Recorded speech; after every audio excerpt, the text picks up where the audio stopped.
All right, I'm gonna go ahead and get started and just I'll be watching the side screen and admit people as they come in. Uh, but welcome today to the video, making something out of nothing. My name is Russell Graves. If you've been here before, you know that I'm coming live from Hackberry Farm, Dodge City, Texas. If you haven't been here before, I'm coming live from Hackberry Farm, Dodge City, Texas. We're in Northeast Texas, and for whatever reason, it's just what country folks do. We always talk about the weather, and the weather here has been hot and nice and dry for the past few days. But a week or so ago, or about a week ago, I was in Costa Rica, and while I was gone, uh, we had a derecho come through this area, and there's a tornado touchdown about 8 miles from here. Which, if you live in tornado country, you know that tornadoes are really localized storms. I mean, unless you're in the path of a tornado, you can be a mile away from one and be completely safe. In fact, about probably 5 years ago, it was 5 years ago, it was 2020, a tornado touched down about a mile from our house. I got some beautiful photographs of it. It was never in any danger. And so the tornado hit in the county seat, Bonham, Texas, did some damage there. It was a small tornado, thankfully, because it went right through town. If it had been any bigger, it'd have been catastrophic for that little town. But out here in the country where we live, we got hit with straight line winds that were coming through with a complex of storms. In fact, a few days before I went to Costa Rica, I've got another piece of property right down the road. It's not the main Hackberry Farm. It's kind of Hackberry Farm extension, if you will. And my parents live on that place. And I right before we left, I gave my dad a little home weather station for Father's Day, and I set it up for him and everything else. He's 87 years old. Mom's 86. Set that weather station up for him. And when the storms came, again, I'm in Costa Rica with my wife. We took a mom and daddy vacation. By the way, we are at that point in life when we finally took a vacation without our kids. Our kids are old enough now. Our son will be 21 next week. Our daughter's 24. We took a vacation without the kids last week, and it was wonderful. But anyway, we went to Costa Rica. We're down there. Kids call. They said bad storms are coming. My brothers went down to take care of my parents, make sure they were safe.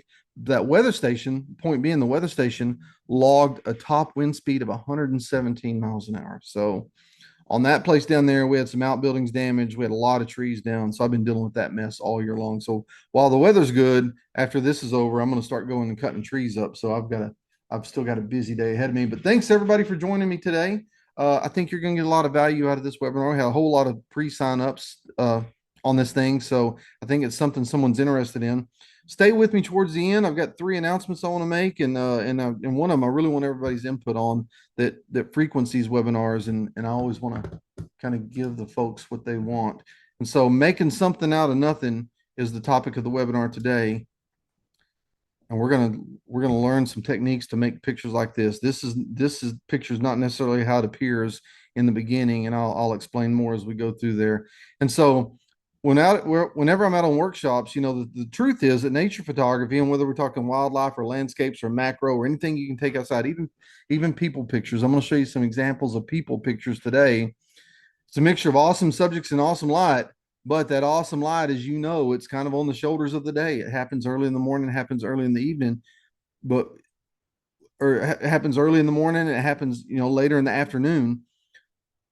But what about the middle of the day, or when the light's just not perfect? What do you do? And so that's the example of awesome subjects in poor light. It does happen. And so those are some of the strategies we're going to talk about today, and hopefully uh, cause you to think about some of these things in a little different way. If you know some of these things, maybe it'll cause you to think about these techniques in a little bit different way. If you don't know about something, you're about to have some new about some of these techniques. You're about to have some new tools in your toolbox that you can overcome some of these challenges that we all find when we're in the field. And so in this webinar, we're going to talk about strategies on dealing with bad light. That's making something out of nothing, because we've all been there when you see an animal, or you see a flower or some other kind of cool scene, but it's the middle of the day like we are now. And frankly, outside, there's not a cloud in the sky and the light looks terrible from the jump. But there are some ways you can deal with that. And that's what we'll talk about today. We'll talk about how to utilize shadows to help you in your photography. Talk about how to utilize reflectors to help you in your nature photography. Even talk about using flash. I think flash is sometimes one of those underrated accessories that you can buy. And and how it can benefit you in certain scenarios of nature photography. Talk about high key, talk about low key, and then we'll talk a little bit about backlighting. So those are all the strategies we're going to discuss today. I usually try to make these things exactly an hour, but I've got the feeling once we kind of dig into some of these things, particularly if we have any questions, we may go a little bit over that. But like I said, I've got everything recording right now. And so I double check the recording right now. I've got the recording going. I've got the AI summary listening to everything I say to make a summary of all these things to follow up with the notes. So if you happen to have to duck out early, you'll be able to catch it all in the in the replays that you'll be sent to you. So with that said, these are some of the pictures we're trying to get with magnificent lighting, trying to replicate some of the early morning or late afternoon lighting we get. But sometimes if you have to do it during the day, like this reptile right here, it's a Texas horned lizard. Horny toads is what we call them down here.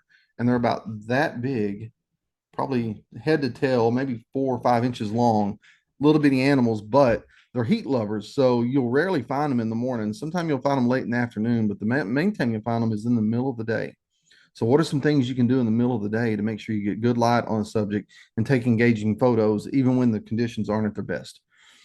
And so a lot of times when I'm on a workshop, and I'll clue you in here, I have what I call the Kenny Rogers rule of photography. And it's pretty simple. Sometimes you got to know when to hold them and know when to fold them. That's in the famous Kenny Rogers song. He said that a long time ago. And believe it or not, that applies to photography because there's some scenarios that no matter, and we've all been there before.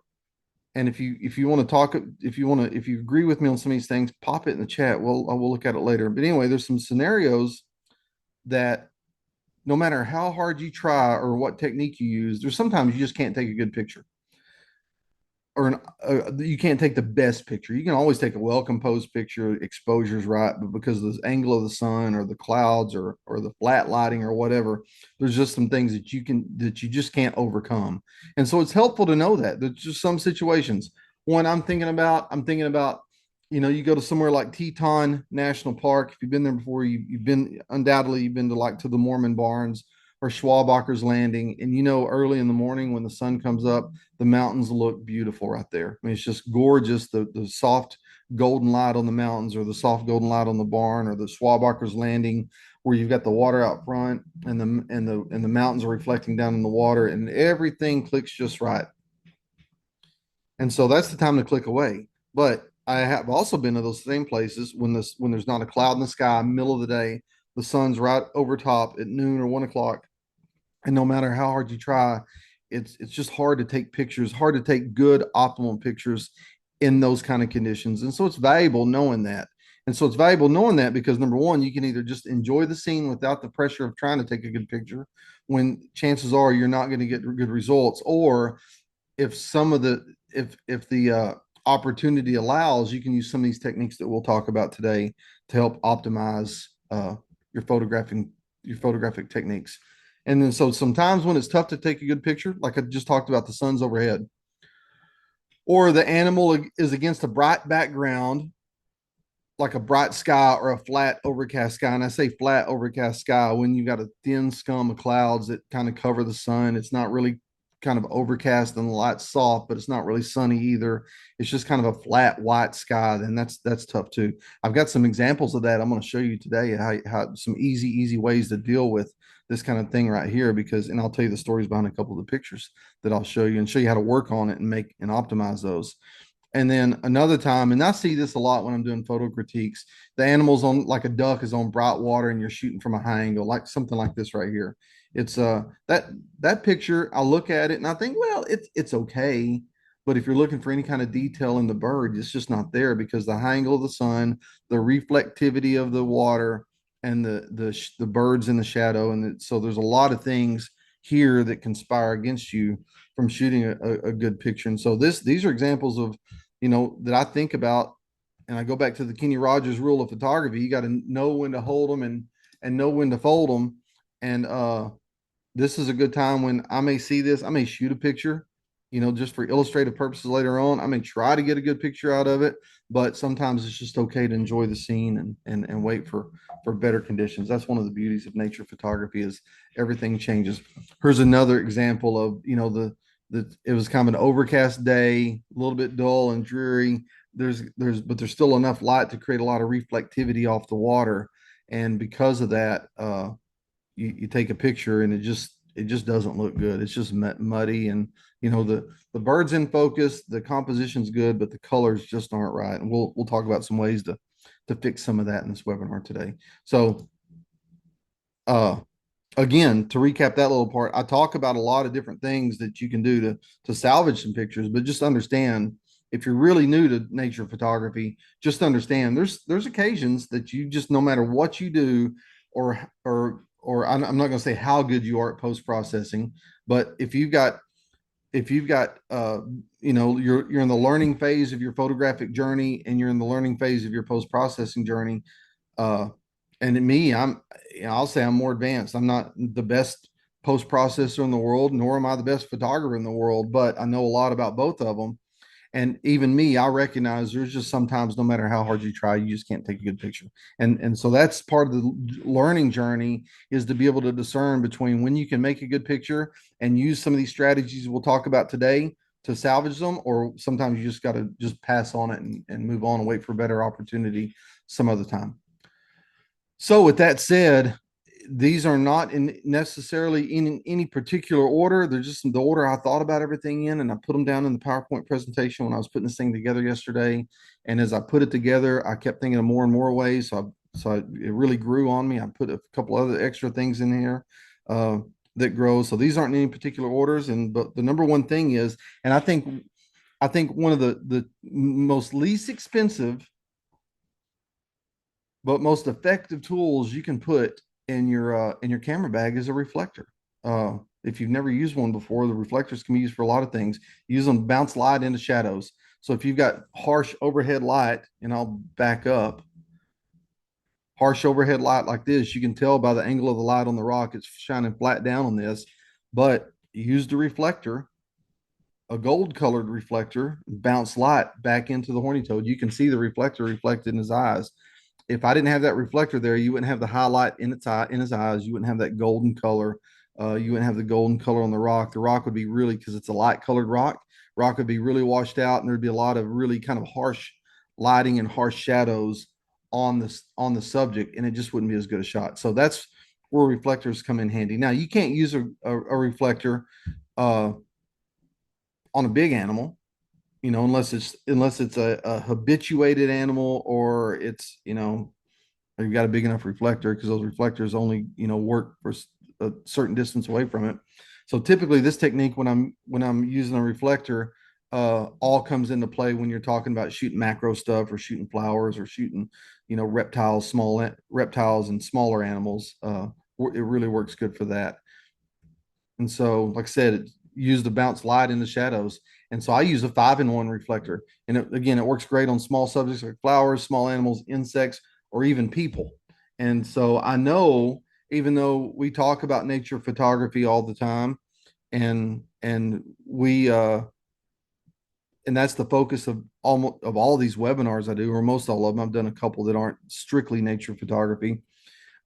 I think I think everyone in the audience, or everyone who signed up, or everyone who will ever watch this webinar will recognize that we take pictures of people too. And so when where you're talking about your kids or grandkids, or anybody, and so the reflectors work good for people as well.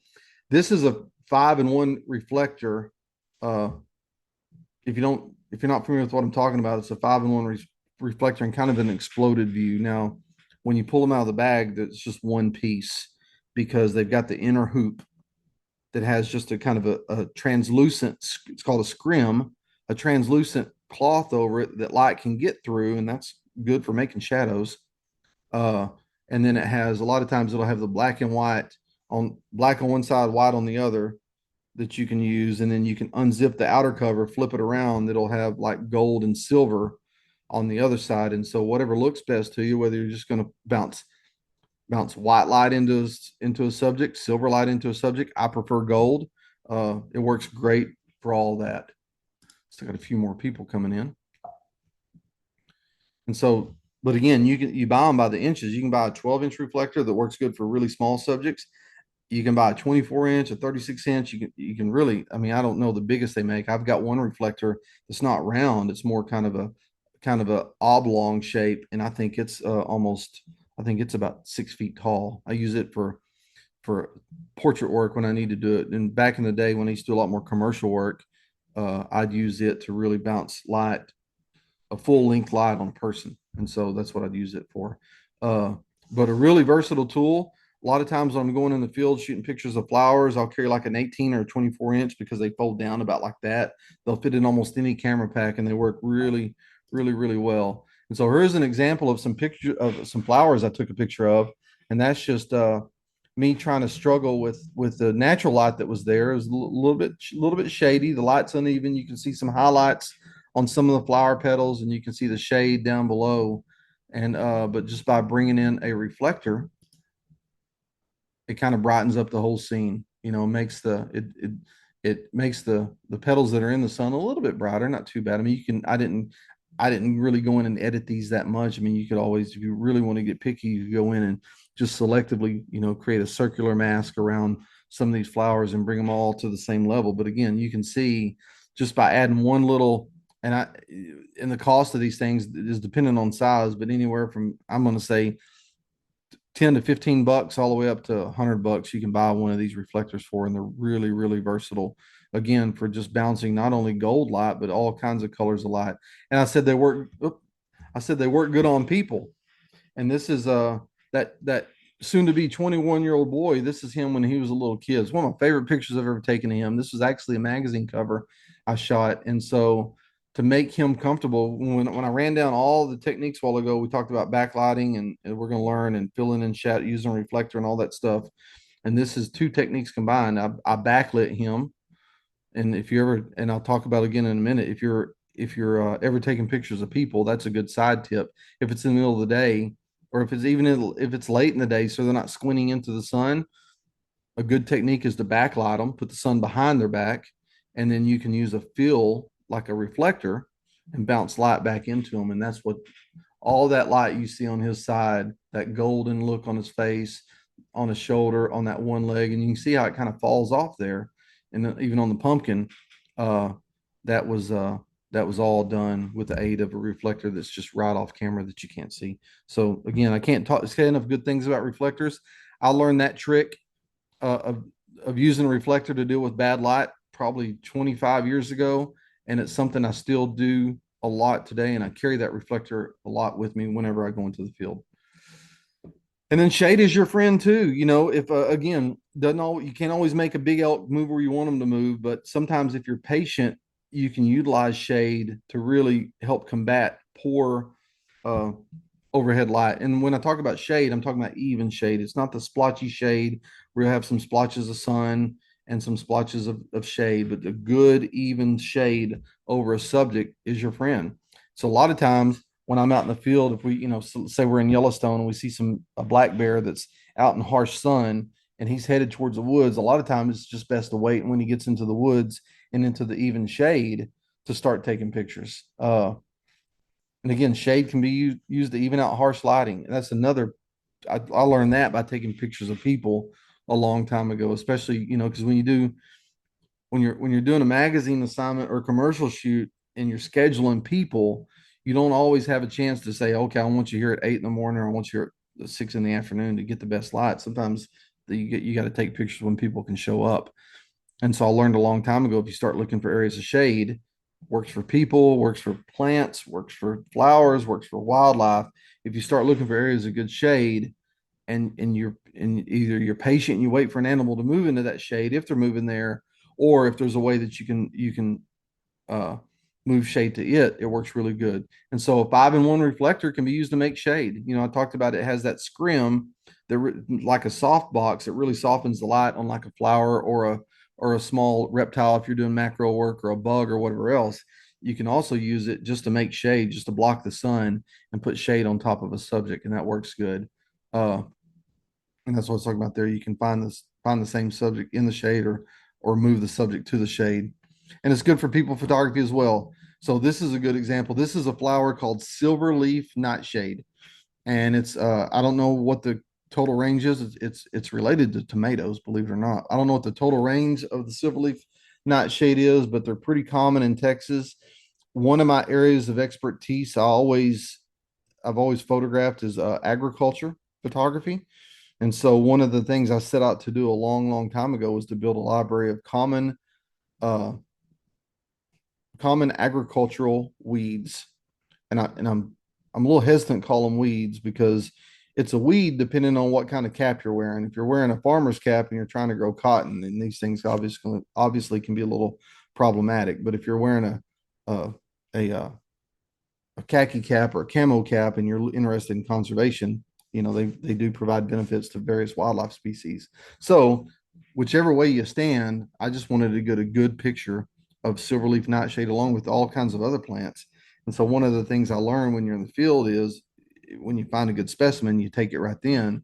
And so by using shade, and you can actually buy these arms that hold these reflectors a little bit for a little bit extra money, but just by blocking the sun out over an area, then you can get good, soft, even lighting like this. I think on this one, I actually used the scrim looking at the lighting to really not just make it shady, but to soften the light a little bit. So you still get a little bit of the glow of the light.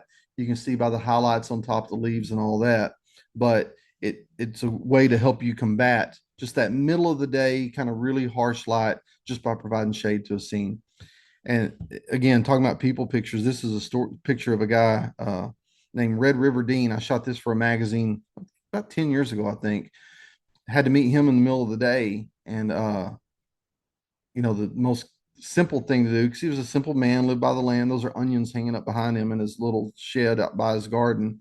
And so I just moved him into the shade to get that soft, even lighting so I didn't have to combat with, you can see evidence on the left side of the screen where you've got the splotchy leaves and the splotchy sunlight coming through. So I didn't have to combat with that. I just moved him into the shade to create that soft, even lighting.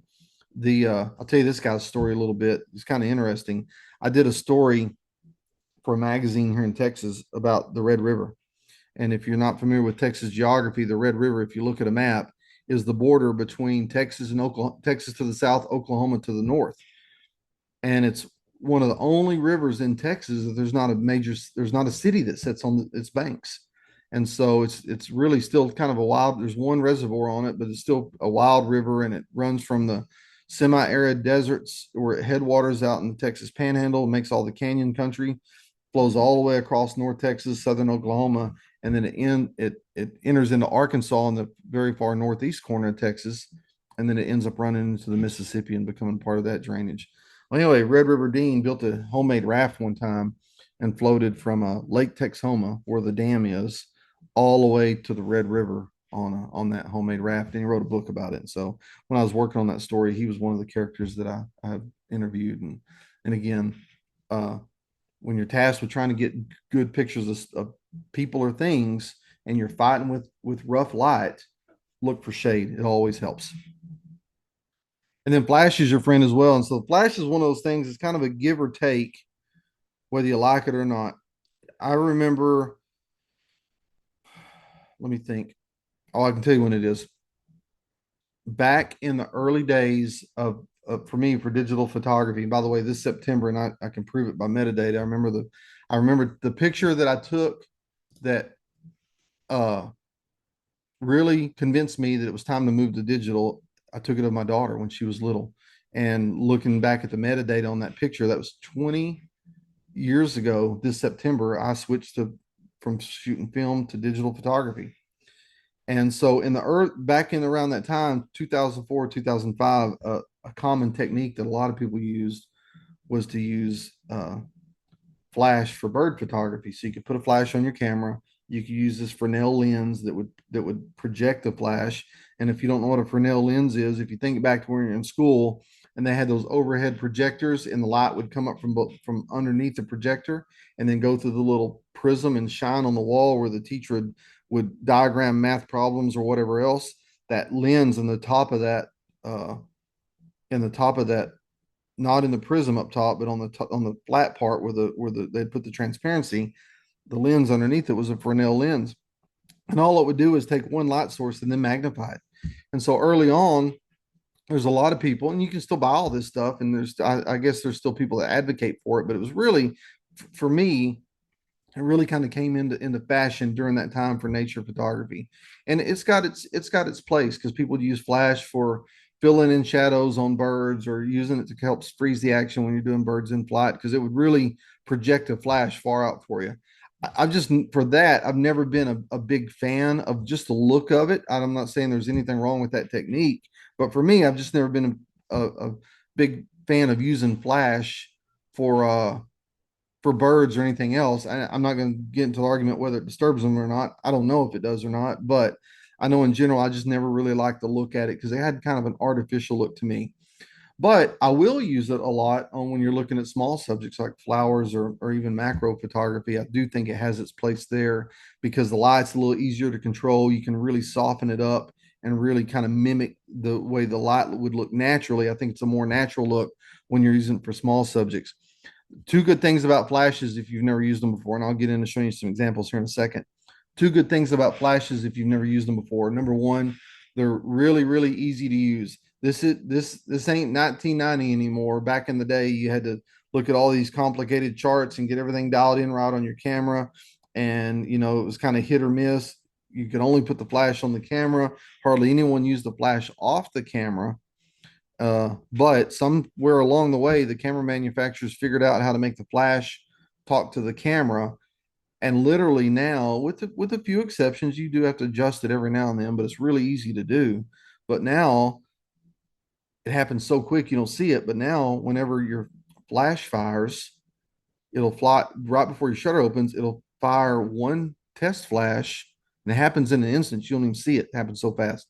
The flash will fire a test flash. The camera will measure the exposure reading of that test flash, and then instant calculation.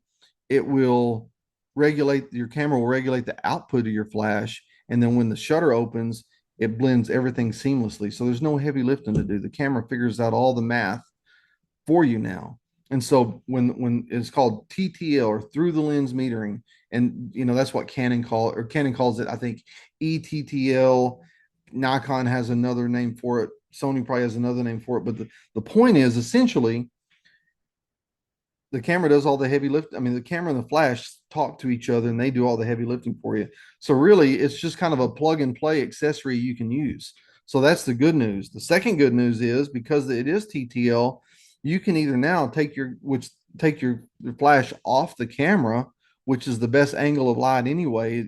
It always looks awkward and the shadows fall awkward if you leave your flash on your camera. So now you can take your flash off your camera, and they'll communicate with each other wirelessly, or you can still use a corded wire to control all that. And it's just, again, it works really, really seamless. It's not something I use all the time, but it's one of those tools in my tool bag. Like if you're taking, I'll show you an example in a minute. It's like a reflector. It's used to fill in shadows and even out light. And again, today's flashes are really easy to use. But this is a picture of a couple of toads up in Missouri breeding in a wetland, and it was one of those scenes like we looked at earlier that was overcast, and the light was pretty drab and pretty harsh. And so I put the flash in the softbox and then shine it from over the top of the frogs, and you can see the highlight in their eyes, just to add some light and fill in the shadows and give it a little bit of color. And didn't disturb the frogs. They made a bunch of baby tadpoles that day because they were at it for a while. And but it was a good tool to kind of, in my toolbox, I could use to add that light, add some color to the image and all that. Uh, the last good news about flashes is now you can go on sites like BP, I think it's called MPB or MBP or MPB. I can't remember the exact name of it. I don't shop with them much. Uh, not there's anything wrong with them. It's just I've always bought my used stuff from KEH cameras, but you can go online now and look at your camera manufacturers and pick up all these things used for really pretty cheap. If you don't mind, like, I looked the other day, and these numbers maybe not be exact because I can't remember exact number, but approximation. If I was looking at a flash for my camera just to use it for this stuff that's 2 generations back old, still works with my new camera, but instead of paying $500 or $600 for a new flash, I can get the same flash, maybe not have as many features, but it'll work for stuff like this and work with it fine. I can buy a flash for 50 or 60 bucks. And so again, it's not something I use all the time, but when you're going out shooting pictures of macro subjects or flowers or things like that, it's a good tool to have in the toolbox when, if I go out right now and I find some cool a turtle or something in my yard and I want to shoot a picture of it, I'm probably going to bring a flash out or a reflector out to help fill in the light and those harsh shadows. Oops. And then I caught that frog in my barn one day and set him set him up on a piece of glass and shot that picture using a flash. And again, I didn't have to do any thinking. The flash does all the heavy lifting for you. But techniques like this are so easy to do, so easy to shoot pictures like this. This is an agriculture picture I shot, and this is the best example I could think of. Uh, you can kind of break this picture down and see the sun is sort of overhead, but it's behind the leaves. And so I backlit, like we talked about, look, one of the techniques I'll show you in a minute, backlit the picture, and then but when I backlight, there's not much detail to the leaves below. But to add a little detail to the leaves below, use the flash, popped a little flash in there, gave it some color, and really helped the whole thing stand out. Now, I'll explain this picture a little bit. A lot of times when I talk about photography and telling a story with pictures, I'll kind of equate it to movie roles. And so every movie has its has its movie star. Think of Top Gun. Tom Cruise is the movie star. He was the star of the show. And so a lot of times when you're doing photo stories about a particular area or place or wherever, you'll have your movie star, but you also have supporting characters, and you have and supporting characters may or may not be a person. In Top Gun, I could argue supporting characters was like Goose and Iceman and those guys. It was also the planes they were in, because those planes were featured a lot, whether you could see the actor or not. And so it's a general sense of location too. And so this picture was actually taken for a magazine story. I can't remember the exact story, but it was made with intention in mind of being a double page spread about cotton. So if you can imagine, this thing was on 2 pages and the centerfold in the middle. And so the reason why I compose it like I did is in the upper right, it just gave the designers plenty of room to put text on. But that's kind of an aside. The main thing is use backlighting to deal with the harsh light, use the flash to pop in a little bit of color. Okay. So far we've talked about 3 different techniques and 3 different strategies that you can use to deal with the harsh lighting. The first technique was use a reflector to bounce some kind of light, golden light, silver light, white light, or whatever, to help fill in the shadows. Super effective, cheap to do. Second technique was look for shadows that you can use to help even the light out, soften it out, and really use shadows to your advantage. Examples I showed you that was moving a person under the shade to help control the shadows. And also on the silverleaf nightshade, it's just putting a shade over the top of it or a scrim to help soften the light that's going to fall on the subject. And then the third technique I've talked about so far, if you came in late, is using this flash technique. I'd mentioned that flash is good for filling in shadows when you're trying to balance the scene. And by the way, again, like I said, on this scene here, had a big contrast of dark, the shadows because the sun's behind the leaves, dark shadows in the foreground and a bright sky behind. And I didn't have to think about it. I just turned the flash on. The flash did all the heavy lifting and put just the right amount of flash in there to give it a little bit of color. So uh, that's what we got. And so the flash was the third technique. And so it works good for people too. This was another picture I did for a magazine about this young man who's a farmer, and it was a drab, overcast day. He wanted to wear his cap because he was proud of where he went to school, Tarleton State University. Uh, by the way, I'm an adjunct professor for Tarleton State University, but I was not connected with them when I did this picture, but to get some light under his eyes because there was light overhead. It was kind of a high overcast. There was light overhead, and it was shading his eyes, and so to solve that problem, just used a flash to pop some color right underneath the brim of his cap. Okay, now we're going to get into some actual techniques on using Lightroom, and I'll show you what I do. And so a lot of times this happens. Wildlife against the bright sky. What I recommend to everybody is go high key. And this was in Botswana a couple of years ago, and this is what we were dealt with. We were heading back into camp for the morning, and so the light it's probably 10 or so in the morning, 11 o'clock in the morning, something like that. The light wasn't at the best angle. You get a draft that moves in. The sky didn't look the best, and it's just everything from a technical standpoint. If we look at the composition's okay on this one. Don't have any problem with it. The uh, I was close to the animal. The settings were right, but the problem is you've got that bright sky that just takes a lot of interest out of the picture. It just sucks all the color out, and you've got this kind of crazy angle of light because you can see along the front of this giraffe's neck. It's dark, but then over its shoulder, it's just it's kind of almost out of control. So from a composition standpoint, from a the camera settings were what the camera recommended, it was right, but just from an aesthetic standpoint, it just doesn't look that good. And so what I try to coach people to do is go high key. So bear with me. I'm gonna switch over to Lightroom here on this one. And so this giraffe, I'm gonna show you on this picture here. So that wasn't the same giraffe I showed you before, but it was the same time of day. And just again, the light looked terrible. What do you do in that situation? Well, first thing I want you to notice, I'm gonna close some of these windows down so I can see over here. The first thing I want you to notice is over here on the right, uh, when you look at the exposure, when we're talking about going high key, so you got a choice. You can either shoot the way the camera suggests, you can start thinking about high key photography, or you can think about low key photography. So right now we're thinking about high key photography. So the first thing I wanted to do to eliminate any sort of shadows that were showing up on the animal is I wanted to overexpose the picture. If you look over here on the right on the metadata of this picture, you'll see here I overexposed it by 2.67 stops.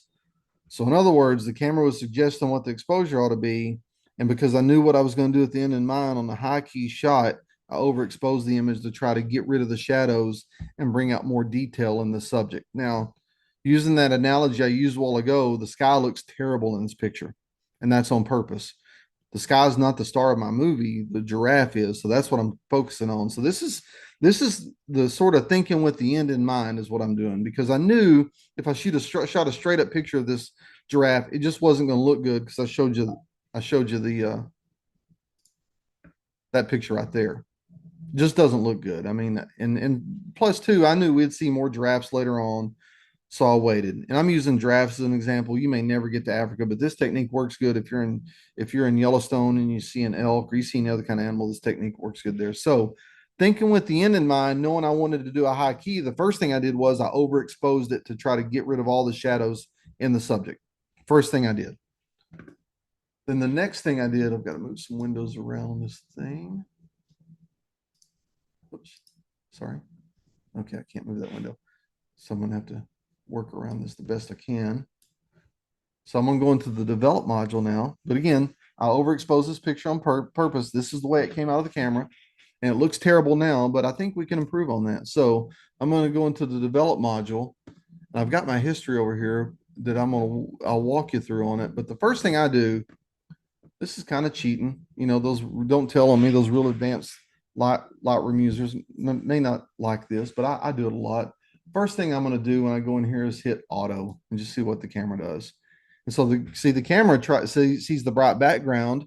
I mean, the Lightroom sees the bright background and it tries to say, oh, okay, that's too bright. I got to bring it down a little bit. And, but when you do that, it introduces some shadows into the giraffe. And so, I'm going to take the exposure back to where it was, back to when it came in back to 0. So when I do that, I'll adjust it just a little bit. When I do that, I go back to my original look. Or in Lightroom, if you go back to your history over on the left-hand side, let me do this, get rid of this guy. If you go back to your history on the left-hand side, you can go back to import settings, the way it came in the camera. So that's the way it came in the camera, slightly overexposed, like on purpose. And so the first thing I'm going to do, because I'm doing it with the end in mind, I'm going to convert it to black and white. And you can play around with which black and white looks the best. I think in this case, the Adobe monochrome looks the best. So that's the first step I'm going to do is convert to black and white. And then all I do is mess with the highlight and the shadows and the whites and the blacks till it looks good. So the highlights, and again, in real time, I can raise the highlights just a little bit. I can look at the shadows. I'm going to keep the shadows. So I really want that high key look. And then same way with the whites, I'm not adjusting them much. And then the blacks, I'm going to try to add a little bit of moodiness in there and just bring a little bit more black into it. And then I can go on and adjust texture and clarity. I'm showing you this really in a really, really quick fashion, just to, I'd probably work on these a little more, a little bit of crop. So all of a sudden, I've got a picture that started off like that without much interest. And then because I was thinking high key in the end, I can go back to convert to black and whites and just adjust my highlight shadows, blacks and whites a little bit, and then come out with a picture that's, is it going to win any awards? Probably not, but it's a lot more interesting picture than I started with. And again, the sun, 11 o'clock in the morning, sun was high, a lot of harsh shadows, and you could go back in and dodge and burn some of these bright spots and stuff like that. I'm not going to go into that level of detail on this, but I'm just showing you that with 4 clicks and 4 little slider adjustments, you can make something out of nothing. And so again, this was the nothing example. And then just by highlights, shadows, blacks, whites, I add a little bit of clarity, then cropped it. You go from nothing to a little bit of something. I would argue that if you blew that up and when you got your final edits done and I'm gonna adjust this a little bit. I know how it looks on my screen. I'm not sure how it looks on yours, but uh, when I got my final adjustments done, you could have that printed, and because of the bright sky and the behind the animal, you can have that printed. It looked great as a black and white on your wall somewhere. So that's what I do when I start thinking about high key stuff. So that said, and again, if I'm going a little too quick, uh, feel free to hit me up afterwards if you're having problems with any of this stuff, and I'll be glad to walk you through it again. But one of the things I really try to teach whenever I'm talking photography is, yeah, there's a depends on where you want to be. And you see this guitar hanging behind me, and the guitar is a good analogy here. Love playing the guitar. Not the best at it. I don't really want to be a pro. I just want to be able to have fun with it. And so uh if I was gonna if I had intentions of being a studio musician or a traveling musician or whatever, I'd put a lot more time into my guitar playing just to learn better. But I understand a lot of people too, when we're talking photography, everybody wants to be better at photography, but how much better you want to be kind of depends. So what I try to do on these demonstrations is take you to a point where you can take you to a point that I can teach you how to fish, but you got to go out and catch the fish. So I'm going to take you to a point and show you some simple techniques that'll get you there, and that'll satisfy the people that don't want to mess with their pictures a lot. But that same endpoint that I just brought you to on this, if you really know Lightroom and you really know post processing, you can take a little bit further. And so I'll show you the post processing techniques just to show that you can do it. But really, the whole technique of doing high key is just keeping that in your mind, and then knowing when the situation arrives in the field that you've got that tool in your toolbox that you can purposefully overexpose the scene and purposefully go back in and make it a black and white. Now, of all the techniques I use, that's the one I use the least. There's kind of my final image that I did earlier that I edited. I think that looks a lot better, and that's uncropped too. So, with that said, again, I think if I made a black and white print for this to hang on the wall, I think it'd look great. I think it'd be a showstopper. It'd be so much better than if I was to print the original and bring it in. But again, simple technique: convert it to black and white or overexpose first, convert to black and white, adjust your shadows to the way you see fit, your shadows, your highlights, your blacks, and your white. Bring everything in because it's all situational based on the picture. Move everything around a little bit. When it looks good, you'll know it. You'll see it on your end. But again, that's a good technique to use in the toolbox when we're talking about making something out of nothing. I lost my train of thought. Oh, and so on the high key, I use it less of all these techniques we're talking about today. I use high key less, and the reason is not that I don't like it. It's just it's I don't really think of the world in black and white. Black and white photography is beautiful. I can certainly appreciate it. I can think of a couple of people in mind that I know personally that I've done workshops with before, and they're masters at it. They're so good at it. But I don't traditionally think of black and white uh, at first. But one of the things I do, I said do. One of the things I do is I look at uh, going low key and making a silhouette out of pictures. And this is a technique I use a lot of times. And this is pretty slick when you look at it. So the original picture of this one didn't look that great, but I was able to kind of salvage it. So I'm going to go back to Lightroom And this, if you've never done this technique before, it's so easy and so simple. Oops,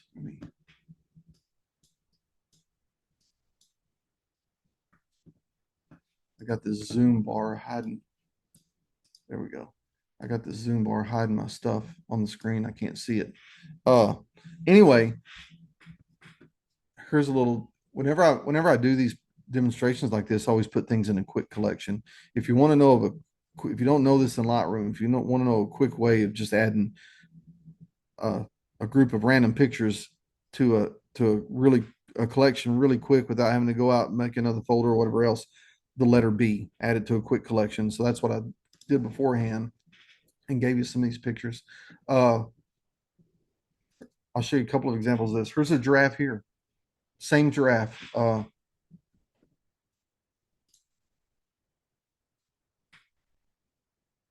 we go. I was just making sure I was sharing the right screen. Same giraffe.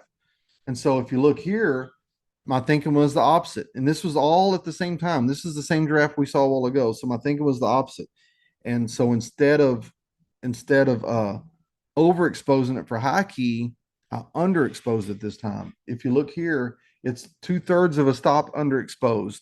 And what it did when I underexposed it was it gave us a little bit of texture to the clouds that were behind that animal. So it all of a sudden you can see here that we're starting to make something just in the camera before we even get into post processing. But the problem is when you expose correctly for a bright sky, you get detail in the clouds, but you lose detail in the animals. It's all a shadow. And so that was on purpose. Again, you can look at the metadata there. You see I underexposed in this case. With high key, you want to overexpose. With low key or silhouettes, you want to underexpose. And with the underexposure, I was able to make the give some definition to the clouds, make the animal go dark. And so all I'm going to do at this point is I'm going to try to purposely make the animal go darker. So I'm going to bring the shadows down. I'm going to bring the blacks down, make it more black. And you can see there, if I go the other way, it's bringing some detail into the giraffe. But if I go to the left on the blacks, I'm purposefully making it black. Now, here's the secret sauce you use on this technique. So far, I've taken a picture that's not very good, and all of a sudden I've created a little bit of interest in it, but we got one more step to go. And the third step is something that I know when I walk into the room, I can't be the smartest one in the room, but I've never really heard many people talking about doing this, but this is a technique I use a lot just for efficiency purposes, and it works pretty good. And so the third step, once you made the shadows a little more shadowy and the blacks a little blacker, the last step I do is I'll go to the color temperature, and then you can change it. If I go to the left, look, all of a sudden it's kind of given one sort of silhouette look, kind of a blue hour silhouette. If I go to the right, it's kind of looking more like a golden hour sunset silhouette. And so all of a sudden we can take it from there to there by moving 3 sliders. Shadows, making it more shadowy, black, making it blacker, adjusting the white balance to the look that you want to do. And again, this technique here I use a lot because when you're in somewhere like Yellowstone or any other national park, we have a lot of big animals that are up on the ridges, even moving around during the day, or you've got poor lighting. It's so easy to think ahead and do that kind of shot. I'll show you. Let me think.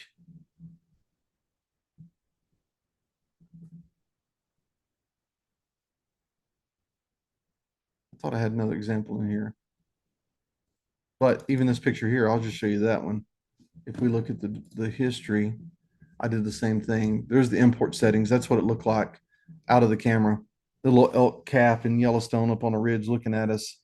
Uh, that's the way the sky looked. And so if you look at I have to keep moving this thing. If you look at oops, sorry about that. There we go.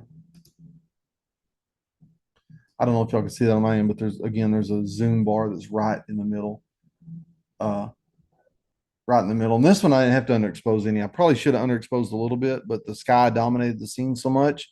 The sky underexposed the subject for me because the camera was trying to expose for the sky. But again, we go to develop. You can, I can make the blacks blacker, make the shadows more shadowy, and then adjust the white balance to the look I want. On this particular shot, I kind of like the blue look, but if you wanted to, you could go the other way on it too and make it look more like a sunset silhouette. Pretty slick thing to do. So high key or low key. This is a good example too. Reddish egret, Florida Everglades. Uh, Shot this picture. Ooh, I don't remember what time it was. Let me look. Try to get. I'll look at the metadata. A little later in the morning, 8:27 a.m. But still, it was the light was not great, and you're left with that. So with the develop menu, again, I'm going to hit auto first and see what auto does to it. Makes everything a little bit brighter. And so at that point, what I can do is just overexpose a little bit and then change it to black and white. And all of a sudden, I'm like, oh, that looks starting to look kind of interesting. I'll crop it a little bit so you can see better. But yeah, all I've done so far is hit auto, change the black and white. And then so auto, the reason why I like auto is Lightroom's getting better and better at being able to figure out the scene before it. And if anything, auto just gives me a good starting point. I can hit auto, see what it looks like. If I want to go back and change the image, I can. If I like the way it looks, I start adjusting it from there. So when I hit auto, I sort of like the way it looked from there. And so all I'm gonna do there is make the shadows a little more shadowy, maybe make the adjust the blacks a little bit and convert it to black and white. And all of a sudden, this picture that is not impressive ends up being a little more impressive with just a few, a few movements of some sliders. And again, I keep emphasizing this, but it's really true. The thing is, you gotta think about it beforehand, and you got to do that purposefully when you're in the field. And if you say, well, how do I remember all this stuff? The thing I do is literally before I go to every shoot, and I've got now I don't have to do it now so much, but I've got pages of it. I've just got put on my phone in my notes section. You know, if I'm going to the Everglades, I'll put on there, remember to do panoramas of landscapes, think about high key, remember to do silhouettes. I'll just give myself notes and review those notes. And when the time comes, it helps me remember that. We'll go to this picture here. And I know I seem like I may be going a little bit fast on some of these post processing stuff, but honestly, it's so simple. It's usually just a 2 or 3 click process to kind of get you in the ballpark. And let's look at that one. I hit auto. All of a sudden, it makes it improves the scene, gives a little more detail in the bird, but washes out the background a little bit. So I'm going to reset the exposure and go back the way I think the exposure ought to be. So I'm going to try this on this one. I'm going to go down with the blacks and I'm going to take the shadows out. This may be a little harder to do on this, but we'll see. And then I'll adjust the white balance. Now that doesn't look as good. It'd probably be better as a high key on that one. But again, I wasn't thinking that I shot that picture a long time ago. I wasn't thinking through what I wanted to do with that one. I just found that was an example this morning. I could probably work on it a little bit, get it the way I wanted it in the end, but I did include that as an example. If you remember in the first of a picture, no matter what you do, it's hard to take a good picture. And so, okay, I'll save these last ones till the very last technique I want to share with you. Let me go back. Okay. So to recap so far, use a reflector to bounce light in during harsh days, to bounce light into the shadows. 5-in-1 reflector works great.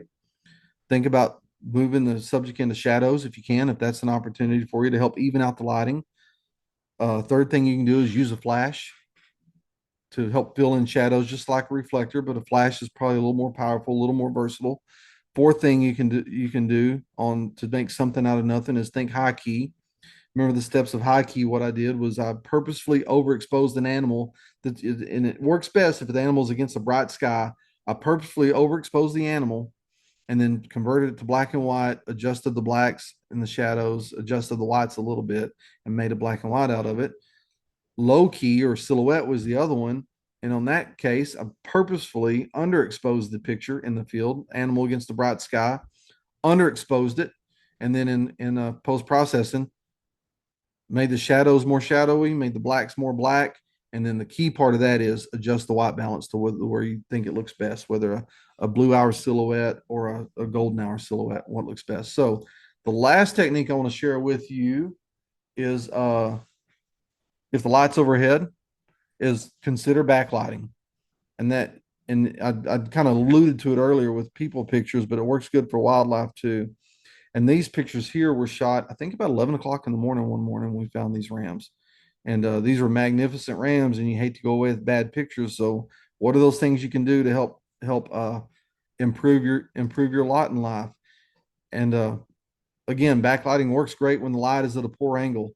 Lights overhead. Ideally, we'd love it. If it was 30 minutes after sunrise and all that golden light spilling onto these animals, and you can really get that nice directional front lighting on them. But the truth is, we found them when we found them.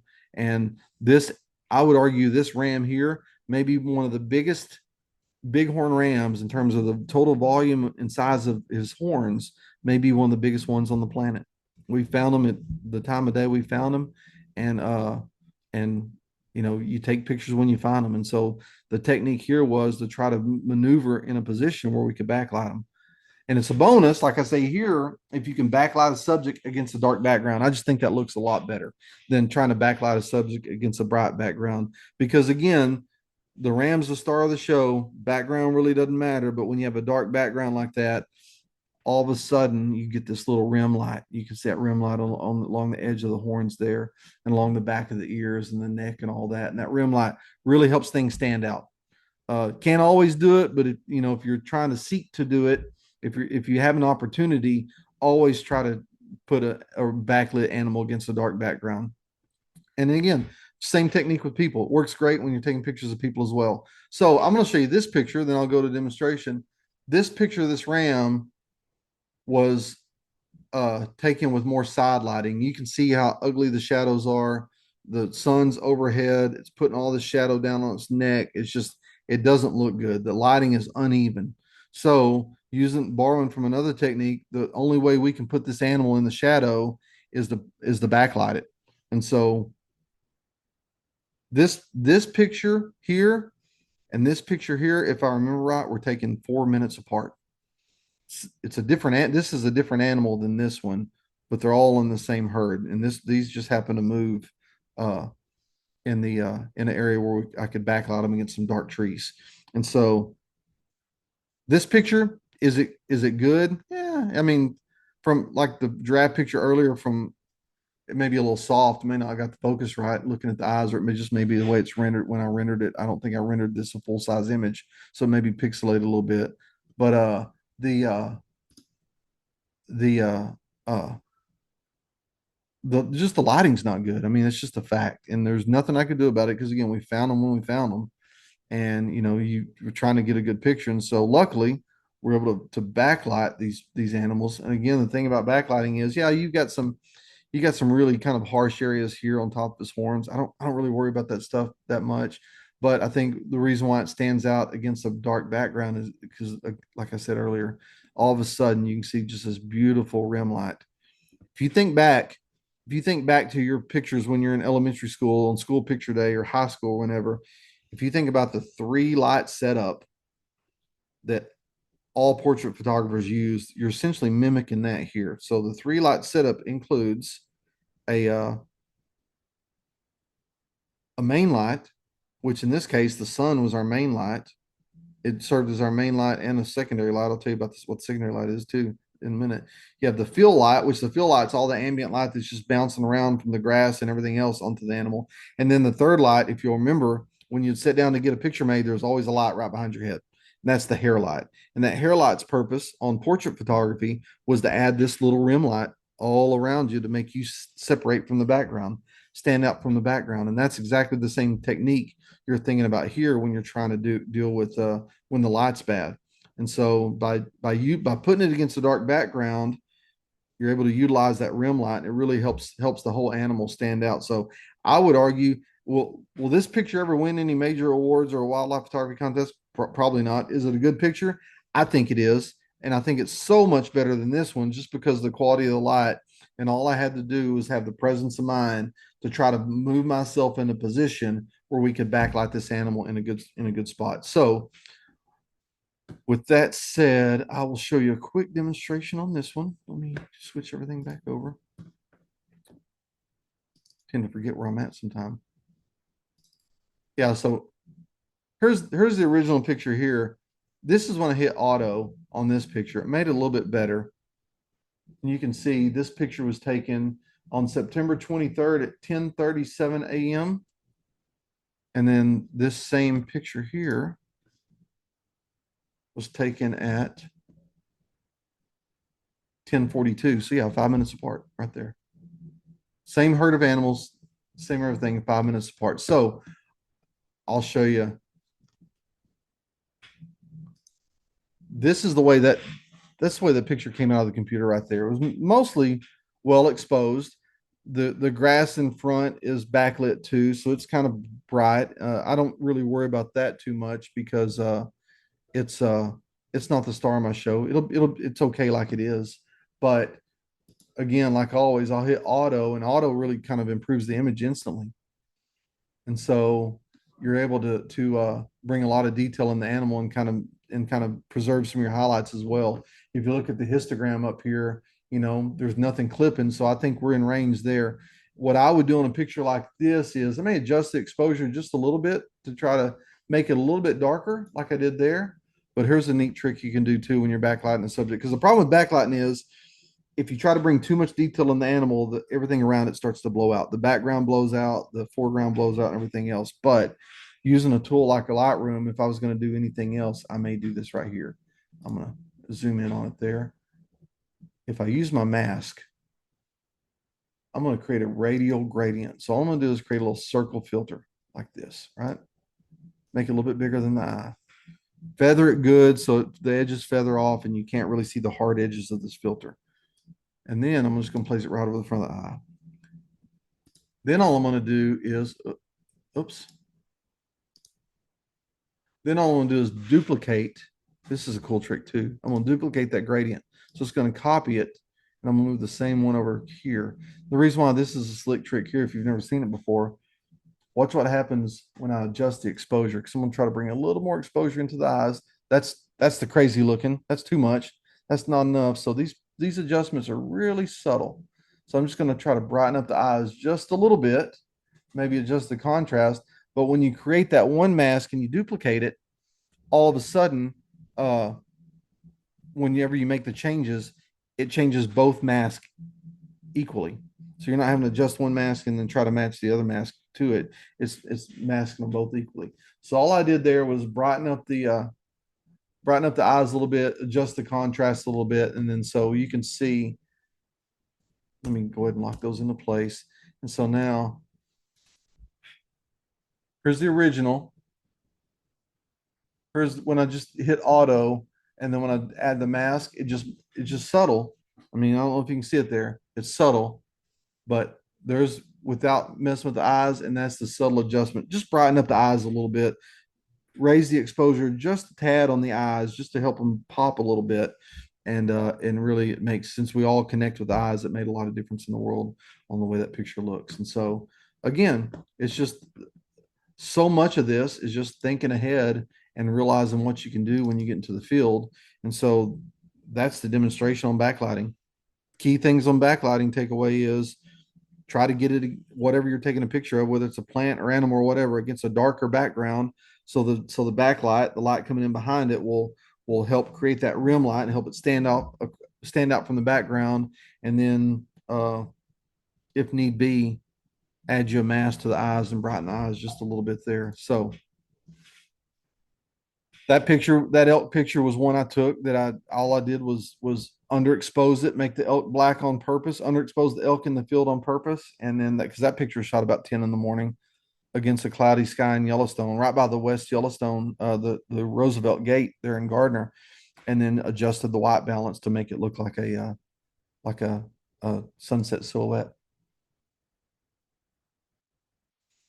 I don't know why I put this in here. I guess it's a cool color, but this was kind of taken at a bad time, middle of the day. All I did there was underexpose the bison a little bit, and then in post processing change the white balance to just kind of give it this sort of, and I purposefully shot through the grass on that one to kind of give it this sort of dreamy sort of look when I shot that picture.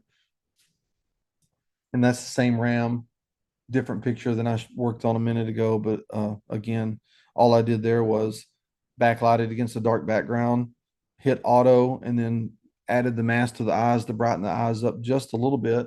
And again, it's subtle. You don't have to do a lot. You saw what happens if you do a lot. It looks just terrible, but just a subtle adjustment to add a little more brightness to the eyes. And that's all I did to that picture. And so with that, I guess I don't see any question. Well, there we go. I guess I better check the chat. And then let me try to open that up. And if anybody has any questions, feel free to put them in the chat, or you can even turn your microphone now. Oh, yeah.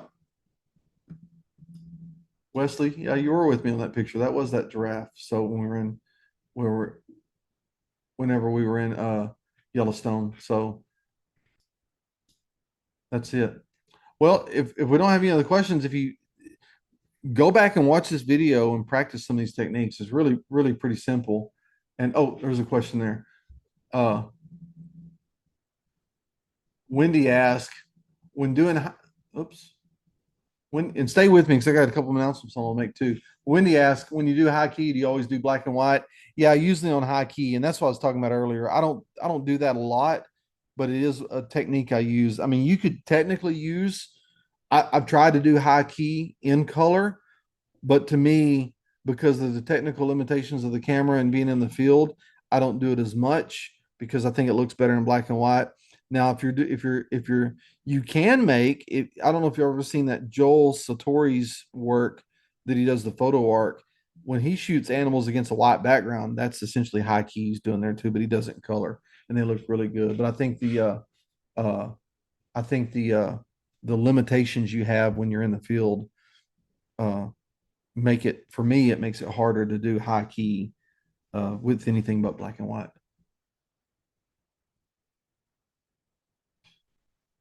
Let me see. Got some more questions coming in now. They're all coming in. Let me see here. Uh, Brenda asked, "Will I be sending recording?" Yes, Brenda. I'd mentioned that at the very first. She got the time zones mixed up, which is common. But yeah, as soon as this is over and it renders and I can get it posted, I will be sending the video back out to everybody that registered first, and then it'll show up on my website probably this evening or tomorrow. And then you'll also get the meeting notes from this as well. Uh, any tips for holding the flash? You know, the Connie asked that, or no, I'm sorry, Corrine asked that question on any tips on holding the flash. And yeah, the couple things you can do. Number one, with these digital cameras and the autofocus being so good, it's easy enough because again, I don't use this technique a lot, but it is available.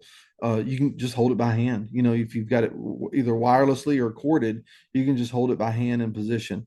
If you want to spend a little bit more money, and you can probably find these used too. I've never looked at them. You can buy these various arms that'll hold the flashes for you, and they'll always hold them at the same position.